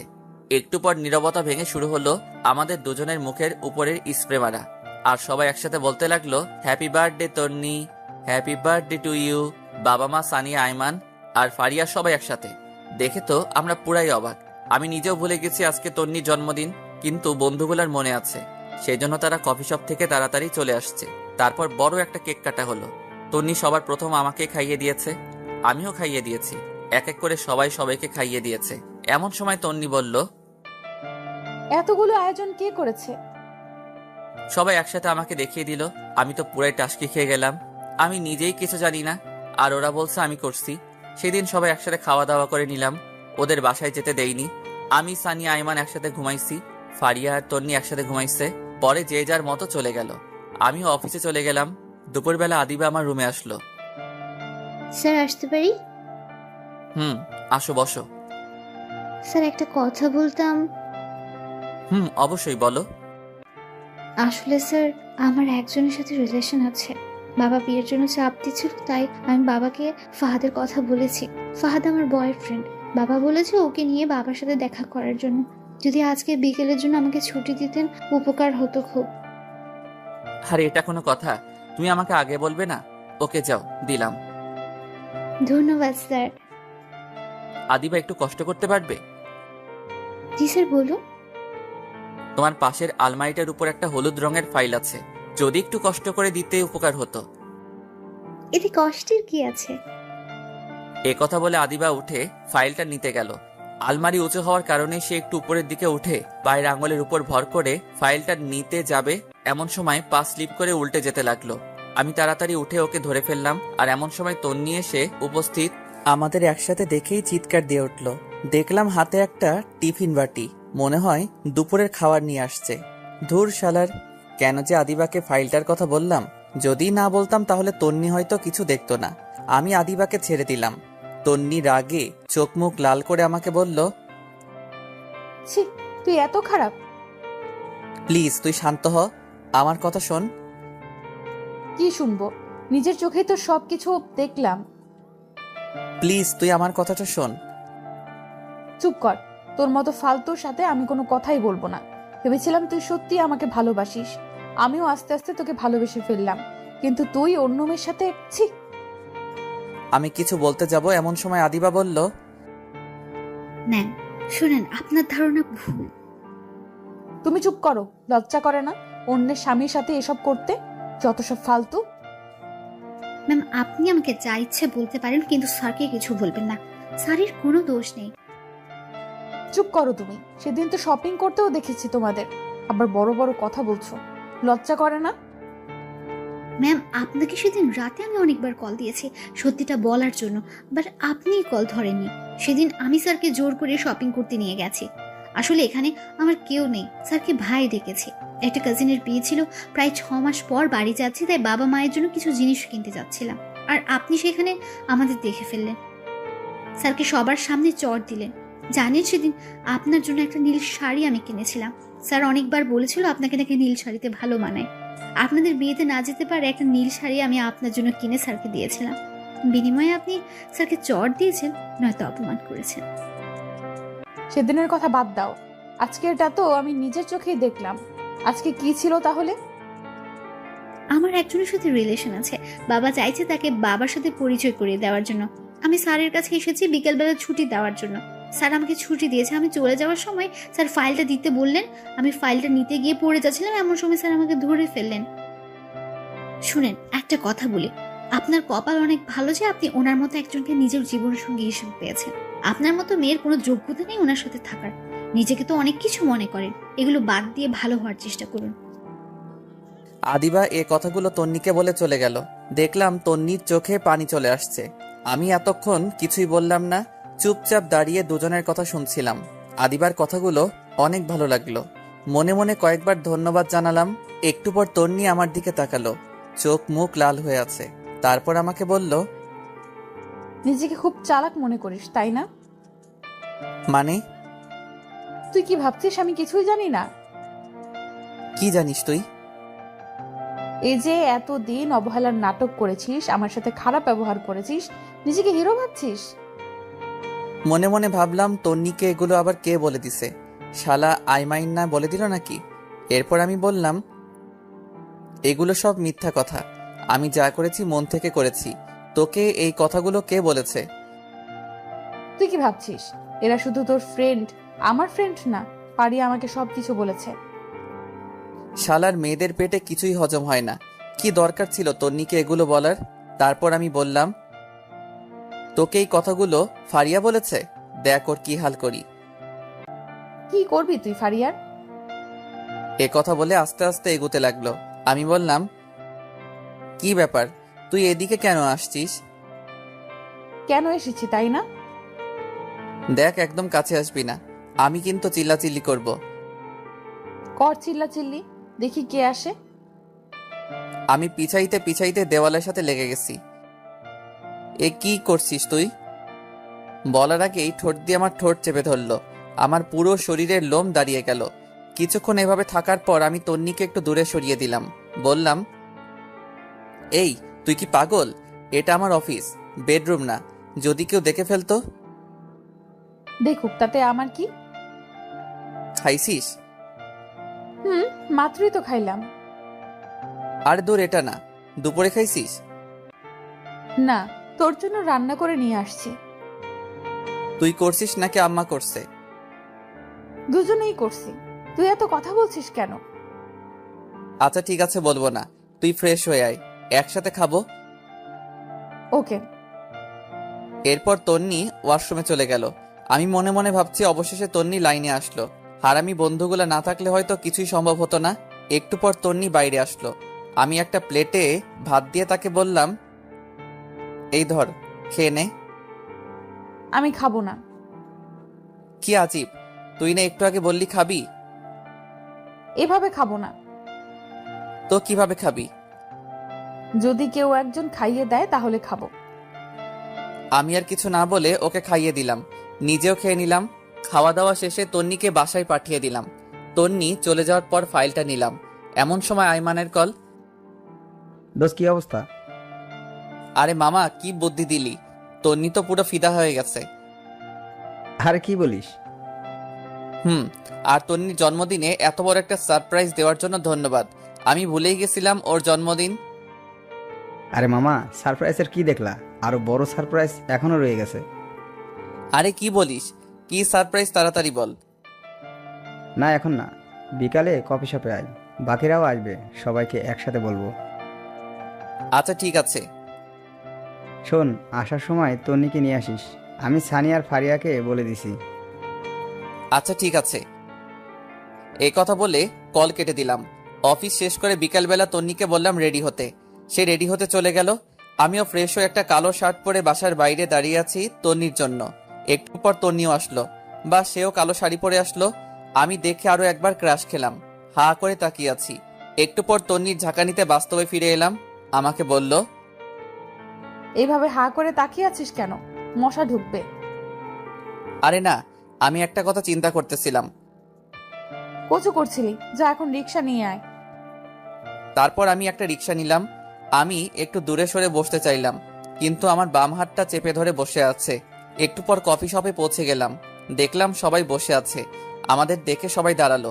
ফারিয়া বলল, কি রে, আজ এত ম্যাসিং, ঘটনা কি? কিসের ঘটনা? বুঝি, সব বুঝি।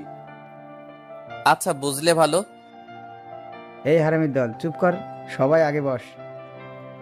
এরপর আমরা সবাই বসলাম। আইমান সবার জন্য কফির অর্ডার দিল। বন্ধু, এবার বল, কি এমন সারপ্রাইজ যেটা মোবাইলে বলা যায় না, এখানে বলতে হবে? দোস্ত, আমার তো বিয়ে। সত্যি? সত্যি। তারপর সবাই আইমানকে কংগ্রাচুলেশনস জানালাম। আমি বললাম, তো বিয়ে কবে? পরশুদিন।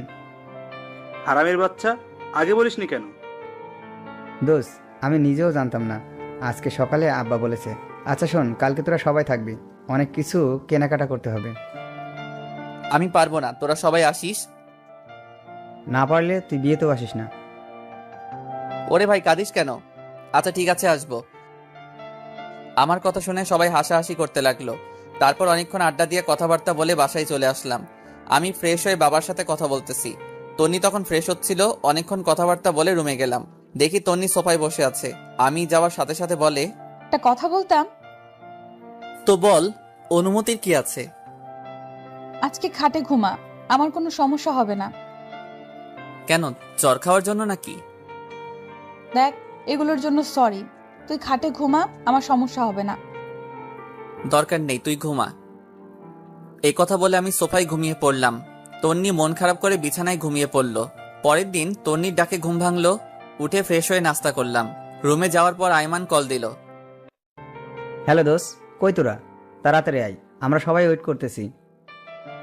দোস্ত, আমি না আসলে হয় না? তন্নিকে পাঠিয়ে দিব? ওকে, তুই আমার বিয়েতেও আসিস না। আচ্ছা, রাগ করিস না, আসছি। এরপর তন্নিকে বললাম রেডি হতে। দুজনে রেডি হয়ে মার্কেটের উদ্দেশ্যে রওনা দিলাম। একটু পর মার্কেটে চলে আসলাম। কি রে হারামি, এত দেরি কেন? আরে বলিস না, তন্নি আটা ময়দা মাখতে দেরি করে ফেলেছে। তন্নি রেগে লাল হয়ে বলল, কি? আমি আটা ময়দা মাখি? এই হারামি, তুইও তো ঘুম থেকে উঠতে দেরি করিস, এখন আমার দোষ দিতেছিস তাই না? এই তোদের ঝগড়া বন্ধ কর, দেরি হয়ে যাচ্ছে। ওকে চল কেনাকাটা শুরু করি। শুরুতে একটা স্বর্ণের দোকানে গেলাম। তন্নি আর ফারিয়া দুজনে আইমানের বউয়ের জন্য গয়না পছন্দ করতেছে। অনেক ঘাটাঘাটির পর অনেকগুলো স্বর্ণের জিনিস নিল। তন্নি একটা নেকলেস নিয়ে বারবার নিজের গলায় জড়িয়ে দেখতে লাগলো। আমি খেয়াল করে দেখেছি, মনে হয় ওর পছন্দ হয়েছে, কিন্তু কিছু বলছে না। আমার দিকে বারবার তাকাচ্ছে। আমি দেখেও না দেখার ভান করে সানির সাথে কথা বলতেছি। একটু পর শাড়ির দোকানে গেলাম। সবার জন্য শাড়ি কিনলো। আইমানের মা, বোন, খালা আরো অনেকের জন্য কেনা হলো। তন্নি একটা নীল শাড়ি নিজের গায়ে জড়িয়ে আমাকে বলল, এই জুয়েল, বল। শাড়িটা খুব সুন্দর তাই না? আমাকে ভালো মানিয়েছে। তো এখন কি করব? না, এমনি বললাম। বাহ, ফকিনি সবকিছুই ঠিক করে নিয়েছে। দাম দেওয়ার জন্যই আমাকে এই কথাগুলো বলেছে। আর তন্নিকে শাড়িটাই আসলে অনেক সুন্দর মানিয়েছে। আমি দোকানদারকে বললাম শাড়িটা আলাদা একটা প্যাকেট করে দিতে। তন্নির মুখে এক রাজ্যের হাসি দেখলাম। কিছু না বলে তাড়াতাড়ি ব্যাগটা নিয়ে বসে আছে। আরো অনেক কিছু কেনাকাটা করার পর সবাই বাসার উদ্দেশ্যে রওনা দিলাম। আমরা সানি আর আইমানের কাছ থেকে বিদায় নিয়ে একটা রিক্সা নিলাম। একটু পথ যাওয়ার পর রিক্সাওয়ালাকে বললাম, মামা একটু দাঁড়ান। এই তোর আবার কি হলো? তুই বসে থাক, আমি একটু আসছি। এ কথা বলে আমি আবার মার্কেটে গেলাম। গিয়ে তন্নির পছন্দ করা নেকলেসটা কিনে নিলাম। দাম বেশি হওয়ায় ক্যাশ টাকা দিতে পারিনি। ওর বিকাশ নাম্বার নিয়ে একটা কলিগকে বলে টাকা পাঠিয়ে দিলাম। একটু পর রিক্সায় আসলাম। কিরে, কোথায় গিয়েছিলি? সেটা তো না জানলেও চলবে। এই মামা চলেন। বাসার সামনে এসে আমি তন্নিকে উপরে পাঠিয়ে দিলাম। রিক্সা ভাড়া দিয়ে আমি উপরে আসলাম। দেখলাম তন্নি রুমে নেই, মনে হয় ওয়াশরুমে গেছে। আমি নেকলেসটা ওর ড্রয়ারে রেখে দিয়েছি। তন্নি ওয়াশরুম থেকে বের হলো, খুব হাসি খুশি লাগছে। তারপর নিচে গিয়ে খাওয়া দাওয়া করে আগের দিনের মতো সোফায় শুয়ে পড়লাম। তন্নি কিছু বলতে গিয়েও বলেনি। পরের দিন আইমানের বিয়ে, সকাল থেকে শুধু কল দিচ্ছে। আমি ঘুম থেকে উঠে দেখি তন্নি মায়ের সাথে রান্নাঘরে কাজ করছে। কিছু না বলে ফ্রেশ হতে চলে গেলাম। একটু পর নাস্তা করে রেডি হয়ে তন্নিকে বললাম তাড়াতাড়ি রেডি হতে, আমরা বিয়েতে যাব, আর অনেক কাজ আছে। তন্নি হ্যাঁ সূচক ইশারা দিয়ে রেডি হতে চলে গেল। আমি বাইরে গিয়ে দাঁড়িয়ে আছি। একটু পর তন্নি রেডি হয়ে আসলো। আমি তো দেখে আবার ক্রাশ খাইলাম। কালকের সে শাড়িটা পরেছে, আবার গলায় নেকলেসটাও পরেছে, পায়ে হাই হিল, হালকা লিপস্টিক। উপস, মাথা নষ্ট করে দিচ্ছে। আমি হাঁ করে তাকিয়ে আছি। একটু পর বুঝলাম কেউ একজন আমাকে ধাক্কা দিচ্ছে। কিরে, অমন হা করে কি দেখছিস? মনে হয় আগে কোনোদিন আমাকে দেখিসনি। দেখেছি, তবে আজকে একটু অন্যরকম লাগছে। তন্নি লজ্জায় লাল হয়ে যায়। দেখতে আরো বেশি কিউট লাগছে। তারপর একটা রিক্সা নিয়ে রওনা দিলাম। তন্নি আমার বাম হাতটা চেপে রেখেছে। একটু পর বলল, ধন্যবাদ। হঠাৎ ধন্যবাদ? এই যে আমার পছন্দের নেকলেসটা নিলি তাই। এখানে ধন্যবাদ দেওয়ার কিছু নাই। তুই কি কালকে দোকানে আমাকে খেয়াল করেছিস? একটু একটু। কথা বলতে বলতে আমরা আবার মার্কেটে যাই। বিয়ের জন্য একটা গিফট নিলাম। এরপর আইমানদের বাসায় চলে গেলাম। সারাদিন খাওয়া দাওয়া আর মেহমান নিয়ে বিজি ছিলাম সবাই। সন্ধ্যার পর আইমান এসে আমাকে বলল, দোস্ত, একটা কাজ করতে হবে। কি কাজ? দোস্ত, তুই আর তন্নি আমার বাসার ঘরটা সাজিয়ে দে। কিন্তু? কোনো কিন্তু নয়, প্লিজ দোস্ত, না করিস না। সানিকে বাবার সাথে বাজারে পাঠাইছি, আর ফারিয়া মিলির সাথে আছে। আচ্ছা ঠিক আছে। এখানে ফুল আর সব জিনিস আছে।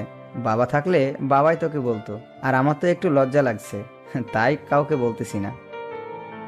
হইছে, আর লজ্জা পেতে হবে না, যা আমি দেখতেছি। এরপর তন্নিকে খুঁজতে লাগলাম। দেখলাম নতুন বউয়ের সাথে সেলফি তুলছে। সারাদিনে কয়েক হাজার সেলফি তুলেছে, তাও মন ভরেনি। আমি ইশারা দিয়ে ডেকে নিলাম। তারপর এসে বলে, বল, কেন ডেকেছিস? আরে বাসর ঘর সাজাতে হবে, এখানে নাকি কেউ পারে না। আরে কি বলিস, এখনো সাজাইনি। সাজালে কি তোকে ডাকতাম? আচ্ছা ঠিক আছে, চল। এরপর তন্নি আর আমি বাসর ঘর সাজাতে লাগলাম। সাজানো প্রায় শেষ। এই সময় তন্নি বলে, জানিস, বাসর ঘর নিয়ে আমার অনেক স্বপ্ন ছিল। তাই নাকি? জানিস আমি কি কি কল্পনা করেছি বাসর ঘর নিয়ে? কি কি? আমার জামাই আসবে, আমি লজ্জায় ঘোমটা দিয়ে রাখবো, সে ঘোমটাটা সরাবে, তারপর তার পা ছুঁয়ে সালাম করব, তারপর সে আমাকে গান শোনাবে, আমি তাকে শোনাবো, কিছুক্ষণ নাচবো, তারপর দুজনে ছাদে গিয়ে চাঁদ দেখবো, সে আমাকে দোলনায় দোলাবে, হঠাৎ করে বৃষ্টি শুরু হবে। তুই পাগল নাকি? চাঁদ উঠলে আবার বৃষ্টি হয় নাকি? তুই চুপ থাক। তারপর আমরা দুজনে অনেক সময় হাত ধরে ভিজবো, তারপর আবার রুমে চলে আসব, আমি তার বুকে মাথা রেখে ঘুমিয়ে পড়বো। আমি তন্নির কথাগুলো শুনে একটু অভিমানের ভঙ্গিতে দাঁড়িয়ে দাঁড়িয়ে আয়মানের বাসর ঘরে গোলাপ ফুল ছিটাচ্ছি। আমার এমন মুখ দেখে তন্নি বলে, কিরে, তোর আবার কি হলো? কই কিছু না। মুখটা এমন পেঁচার মতো করে রাখছিস কেন? সবার কপালে কি আর বাসর রাত থাকে? অবাগাতের কপালে তো কিছুই থাকে না। হয়েছে, আর ঢং করতে হবে না। এই নে, এটা ধর। কি এটাতে? শেরওয়ানি। আমরা এখন বাসায় যাব, আমরাও বাসর ঘর করব। কি? আমি একটা লাল বেনারসি পরবো, তুই 30 মিনিট পর রুমে যাবি। 30 মিনিট কি করবি? এত কথা তোর জানতে হবে না, যেটা বলেছিস সেটা। আচ্ছা ঠিক আছে, কিন্তু এত কিছু তুই কখন করলি? সারপ্রাইজ কি তুই একাই দিতে পারিস? আমি পারি না? আমি আর ফারিয়া মিলে করে এসেছি। এখন যা, একটা গাড়ি ঠিক কর, বাসায় যাব। ওকে। একটা সিএনজি নিয়ে আমি আর তন্নি তাড়াতাড়ি বাসায় গেলাম। আমি শেরওয়ানি পরে রেডি হয়ে আছি। কখন 30 মিনিট হবে ঘড়ির দিকে তাকিয়ে আছি। অবশেষে 30 মিনিট হলো। আমি বাসর ঘরে যাচ্ছি। কেমন যেন লজ্জা লাগছে। সবসময় থাকি, তবু আজকে কেমন যেন লাগছে। দূর, এত শরম দিয়ে লাভ নেই, আগে ভিতরে যাই। আস্তে করে দরজাটা খুলে ভিতরে গেলাম। তন্নি বড় একটা ঘোমটা দিয়ে বসে আছে। আমি গিয়ে ঘোমটা উঠালাম।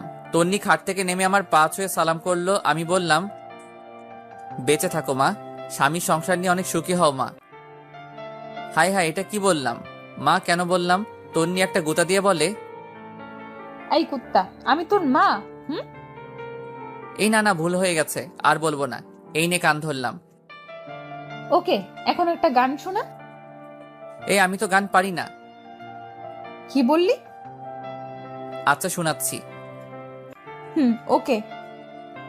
বন্ধু তুই লোকাল বাস রে, বন্ধু তুই লোকাল বাস, আদর করে ঘরে তোল ঘর দইরা নামাস। এই হারামি, এটা কি গান? আরে মমতাজ খালামনির গান। রাখ তোর মমতাজ খালা, ভালো গান গা, নইলে ধাক্কা দিয়ে বাহির করে দিব। এরপর আমি শীতল বাতাসে দেখেছি তোমায়, এই গানটা শোনালাম। তন্নিও একটা রবীন্দ্রসঙ্গীত শোনালো। মেয়েটার গলা বেশ ভালো। এরপর বলল, আয় একটু নাচি। ধুর, আমি নাচ পাই না। হালকা নাচ, যেমন তেরি মেরি গানটাতে হালকা নাচি। আয়। আমি তো সানি লিওন আর উর্বাশীর গান ছাড়া নাচতে পারি না। মায়ের খাবি কিন্তু।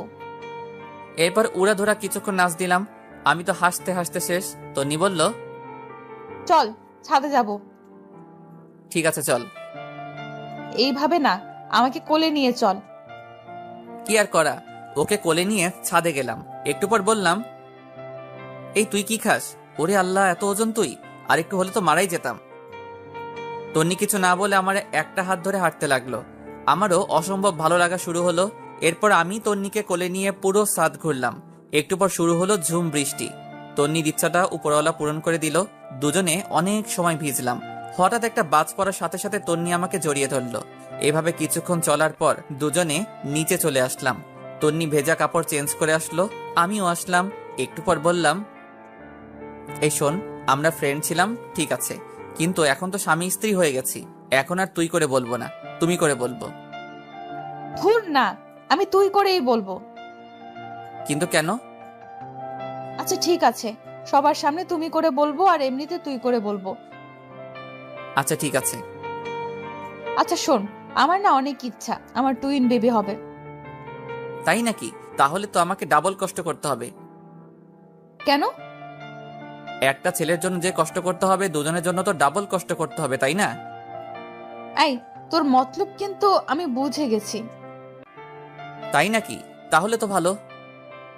এই খবরদার কাছে আসবি না। আসলে কি হবে শুনি? আমি আস্তে আস্তে আগাতে লাগলাম আর তন্নি পিছাতে লাগলো। পিছাতে পিছাতে একসময় খাটের উপর গিয়ে পড়ে যায়।